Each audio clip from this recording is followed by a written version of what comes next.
ಬಂದಿದ್ರೆ ಖರೀದಿ ಮಾಡಿದ್ರೆ ಹಾಂ ಸರ್, ಪ್ರತಿ ವರ್ಷ ಬರ್ತಾನೆ ಇರ್ತೀವಿ ಪರೀಕ್ಷೆಗೆ.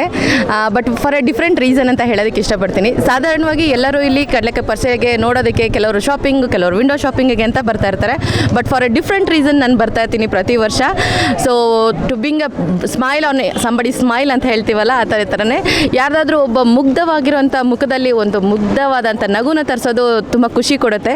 ಹಾಗಾಗಿ ಆ ಕಾರಣಕ್ಕೋಸ್ಕರ ಬಂದಿದ್ದೀನಿ. ನೀವೀಗ ನೋಡ್ತಾ ಇರ್ಬೋದು, ಬಂಡಲ್ಸ್ ಆಫ್ ಚಾಕ್ಲೇಟ್ಸ್ಗಳನ್ನ ತೊಗೊಂಡು ಬಂದಿರ್ತೀನಿ ಪ್ರತಿ ವರ್ಷ. ಸೊ ಇಲ್ಲಿಂದ ಸಾಕಷ್ಟು ಜನ ಪರ್ಚೇಸ್ ಮಾಡ್ತಾ ಇರ್ತಾರೆ, ಇಡೀ ದಿನ ನಿಂತ್ಕೊಂಡು ಅದನ್ನು ಸೇಲ್ಸ್ ಕೂಡ ಮಾಡ್ತಾ ಇರ್ತಾರೆ. ಸೊ ಆ ಥರದವ್ರಿಗೆ ಶ್ರಮಜೀವಿಗಳು ಅಂತ ಹೇಳೋದಕ್ಕೆ ಇಷ್ಟಪಡ್ತೀನಿ. ಯಾರಿಗೋ ಹೋಗಿ ನಾವು ಡೊನೇಟ್ ಮಾಡಿ ಎಲ್ಲ ಮಾಡೋದಕ್ಕಿಂತ ಈ ಥರದವ್ರ ಮುಖದಲ್ಲಿ ಒಂದು ಒಳ್ಳೆ ಮುಗುಳ್ನಗೆ ಥರ ಒಂದು ಪ್ರಯತ್ನನ 11 ವರ್ಷದಿಂದ ನಾನು ಮಾಡ್ತಾನೆ ಬಂದಿದ್ದೀನಿ. ಸೊ ಹಾಗಾಗಿ ಇವತ್ತು ಕೂಡ ಆ ಪ್ರಯತ್ನಕ್ಕೆ ಇವಾಗ ಶುಭಾರಂಭ ಸ್ಟಾರ್ಟ್ ಮಾಡ್ತಾ ಇದ್ದೀನಿ. 3 ಡೇಸ್ ಇರ್ತಿತ್ತು, ಪ್ರತಿದಿನವೂ ಬರ್ತಾಯಿದ್ದೆ. ಈಗ 5 ಡೇಸ್ ಇದೆ. ಹಾಗಾಗಿ ಇವತ್ತು ನಾನು 3rd ಡೇ ನಾನು ಬಂದಿದ್ದೀನಿ ಇವತ್ತು ಇಲ್ಲಿಗೆ. ಸೊ ಪ್ರತಿದಿನ ಬಂದು ಒಂದಷ್ಟು ಮುಗುಳ್ನಗೆಗೆ ಕಾರಣ ಆಗೋವಂಥ ರೀಸನ್ಗೆ ನಾನು ಇಲ್ಲಿ ಬರ್ತಾ ಇರ್ತೀನಿ ಸರ್. ಒಂದೊಂದು ಸತಿಗೆ ಸ್ವೀಟ್ಸ್ ತೊಗೊಂಬಂದಿರ್ತೀನಿ, ಒಂದೊಂದು ಸತಿ ಡ್ರೈ ಫ್ರೂಟ್ಸ್ ತೊಗೊಂಬಂದಿರ್ತೀನಿ. ಕೆಲವು ಸತಿ ಇಲ್ಲೇ ಫ್ರೂಟ್ಸ್ನ ಪರ್ಚೇಸ್ ಮಾಡಿಬಿಟ್ಟು ಬೇರೆಯವ್ರಿಗೆ ಫ್ರೂಟ್ಸ್ನ ಡಿಸ್ಟ್ರಿಬ್ಯೂಷನ್ ಮಾಡ್ತಾ ಇರ್ತೀನಿ. ಸೊ ಪ್ರತಿ ವರ್ಷ ಒಂದೊಂದು ಹೊಸ ಕಾನ್ಸೆಪ್ಟಲ್ಲಿ ಬರ್ತಾ ಇರ್ತೀನಿ ಸರ್.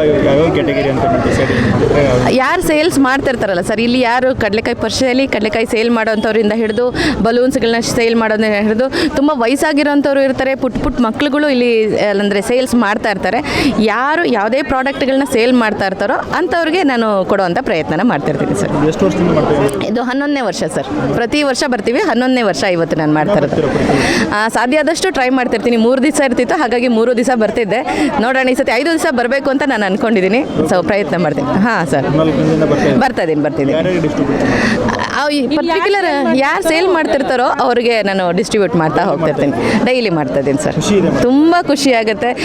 ಅಂದರೆ ಏನಂತಂದರೆ ಇರೋರಿಗೆ ಕೊಡೋದಕ್ಕಿಂತ ಈ ಥರದವ್ರಿಗೆ ಕೊಟ್ಟಾಗ ಅವ್ರ ಮುಖದಲ್ಲಿ ಅನ್ಎಕ್ಸ್ಪೆಕ್ಟೆಡ್ ಸ್ಮೈಲ್ ಅಂತ ಏನು ಹೇಳ್ತೀವಲ್ಲ, ಅದು ನೋಡಿದಾಗ ಒಂಥರ ಸಾರ್ಥಕತೆ ಸಿಗುತ್ತೆ. ಸೊ ಆ ಕಾರಣಕ್ಕೋಸ್ಕರ ನಾನು ಬರ್ತಾಯಿದ್ದೀನಿ. ಶಾಪಿಂಗಿಗಿಂತ ಹೆಚ್ಚಾಗಿ ಇದನ್ನು ಮಾಡ್ತಾ ಇರ್ತೀನಿ. ಜೊತೆಗೆ ಈಗ ಮಾಲ್ಗಳಲ್ಲೆಲ್ಲ ಹೋಗಿ ನಾವು ತುಂಬ ಎಕ್ಸ್ಪೆನ್ಸಿವ್ ಪ್ರಾಡಕ್ಟ್ನ ತೊಗೊಳೋದಕ್ಕಿಂತ ವೋಕಲ್ ಫಾರ್ ಲೋಕಲ್ ಅಂತ ಹೇಳ್ತೀವಿ. ಸೊ ಈ ಲೋಕಲ್ ಪ್ರಾಡಕ್ಟ್ಸ್ಗಳಿಗೆ, ಲೋಕಲ್ ವೆಂಡರ್ಸ್ಗಳಿಗೆ ಸಪೋರ್ಟ್ ಮಾಡಬೇಕು. ಪ್ರತಿಯೊಬ್ಬರು ನಮ್ಮ ವೀಕ್ಷಕರಿಗೂ ಸಪೋರ್ಟ್ ಮಾಡಬೇಕು ಅಂತ ಹೇಳೋದೇ ನನ್ನ ಆಸೆ ಸರ್.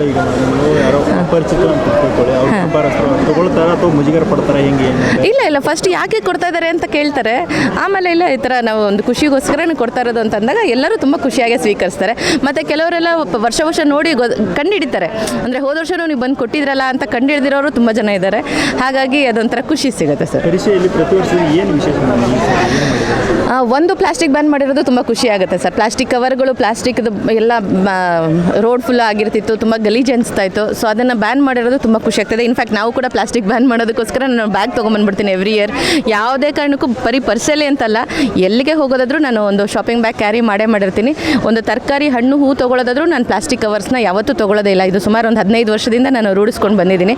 ಹಾಗಾಗಿ ಇಲ್ಲಿ ಆ ಥರ ರೂಲ್ಸ್ ಕೂಡ ಮಾಡಿದ್ದಾರೆ. ಮತ್ತು ಈ ಥರ ಇದ್ರದ್ದು ಪೇಪರ್ ಬ್ಯಾಗ್ಸ್ಗಳನ್ನ ಕೊಡ್ತಾ ಇದ್ದಾರಲ್ಲ, ಅದಕ್ಕೂ ತುಂಬ ಖುಷಿ ಆಗ್ತಾ ಇದೆ. ಮತ್ತು ಸ್ಪಂದಿಸ್ತಾ ಇದ್ದಾರೆ. ಅಂದರೆ ಜನಗಳು ಮನೆಯಲ್ಲೇ ಕೂತ್ಕೊಂಡು ಟಿ ವಿ ನೋಡಿಕೊಂಡು ಏನೋ ಮಾಡ್ಕೊಂಡು ಕೂತ್ಕೊಳ್ಳೋದಕ್ಕಿಂತ ಇಲ್ಲಿ ಬಂದು ಸ್ಪಂದಿಸ್ತಾ ಇದ್ದಾರಲ್ಲ, ಅದು ತುಂಬ ಖುಷಿ ಕೊಡುತ್ತೆ ಸರ್. ತುಂಬ ಒಳ್ಳೆ ಇನಿಷಿಯೇಟ್ ಅಂತ ಹೇಳ್ಬೋದು ಇದರಲ್ಲಿ. ಆಮೇಲೆ ಈ ಲೋಕಲ್ ವೆಂಡರ್ಸ್ಗಳಿಗೆ ಸಪೋರ್ಟ್ ಮಾಡೋಕ್ಕೆ ನಮ್ಮ ಬೆಂಗಳೂರಿನ ಜನಗಳು ಇಷ್ಟು ಚೆನ್ನಾಗಿ ಸ್ಪಂದಿಸ್ತಾ ಇದ್ದಾರಲ್ಲ. ಸೊ ಸಾಯಂಕಾಲ ಬಂದ್ರಂತೂ ಇನ್ನೂ ತುಂಬ ಜಾಸ್ತಿ ಜನ ಇರ್ತಾರೆ. ಸೊ ಅದನ್ನೆಲ್ಲ ನೋಡಿದಾಗ ತುಂಬ ಖುಷಿ ಆಗುತ್ತೆ. ಹಾಂ, ಖಂಡಿತ.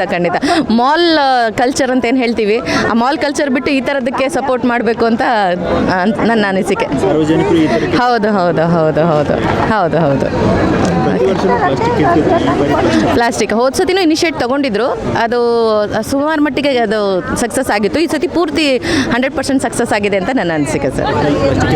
ಹಾಂ, ಇದನ್ನು ಗೌರ್ಮೆಂಟ್ ಅವ್ರು ಬ್ಯಾನ್ ಮಾಡಿದ್ರು ಅಥವಾ ಯಾವುದೋ ಒಂದು ರೂಲ್ಸ್ಗೆ ನಾವು ಬದ್ಧವಾಗಿರಬೇಕು ಅಂತ ಫೋರ್ಸ್ಫುಲಿ ಮಾಡೋದಕ್ಕಿಂತ ನಾವೇ ಇನಿಷಿಯೇಟ್ ತೊಗೊಳ್ಬೇಕು. ನನ್ನ ಪ್ರಕಾರ ನಾವೇ ಇನಿಷಿಯೇಟ್ ತೊಗೊಂಡು ಹೌದು ಪ್ಲಾಸ್ಟಿಕ್ ಬೇಡ, ಪ್ಲಾಸ್ಟಿಕ್ ಬಾಟಲ್ಸಿಂದ ಹಿಡಿದು ಪ್ಲಾಸ್ಟಿಕ್ಕನ್ನು ಬ್ಯಾನ್ ಮಾಡ್ತಾ ಬಂತಂದರೆ ನಮ್ಮ ದೇಶಕ್ಕಾಗಲಿ ನಮ್ಮ ಇವಾಗ ಭೂಮಿಗೆ ನಾವು ಏನೂ ಕೊಡೋಕ್ಕಾಗದಿದ್ರು ಅಟ್ಲೀಸ್ಟ್ ಹಾರ್ಮ್ಫುಲ್ ಅಂತೂ ನಾವು ಮಾಡಬಾರ್ದು ಅನ್ನೋದೇ ನನ್ನ ಆಸೆ.